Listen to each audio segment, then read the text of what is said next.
So honey, what is honey? Honey is just concentrated nectar. So bees collect nectar, it's full of water. And you know, one bee, she'll hover around a flower and she'll detect whether that flower's got nectar by the flower reciprocating an electronic charge. And the bee can pick up on that electronic charge. And if it's a negative charge, that means the flower's got nectar. If it's a positive charge, she'll be repelled. Right? She said, oh, well, no, it's got no nectar. Someone else has been here before me. So she'll land on that flower, she'll suckle up the nectar, fill up her nectar basket or her nectar belly or her nectar stomach, whatever you want to call it. She's got an extra stomach, right? And then she'll take that nectar home. It's probably only a drop, really. And she'll take it home and she'll land in the hive and she'll share that nectar through her mouth with one of her sisters. She'll share it with her sister. Her sister will take it and then she'll share it with another sister and she'll share it with another sister.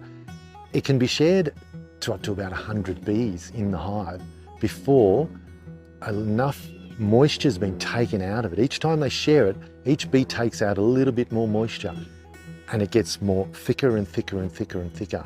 And eventually it'll become quite thick, a consistency that they can store in those honeycomb cells. So they'll pump the cell full of that unripe honey, we'll call it at this stage, right, or nectar.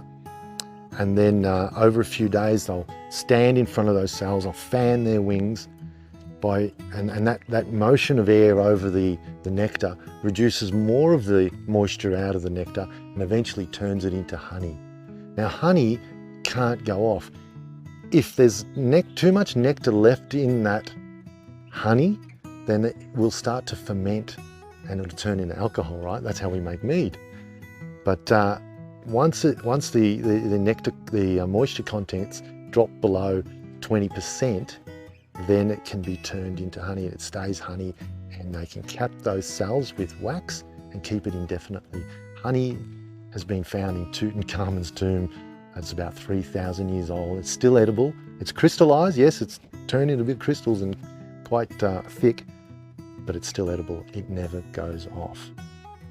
So long live the swarm and be thankful to those bees.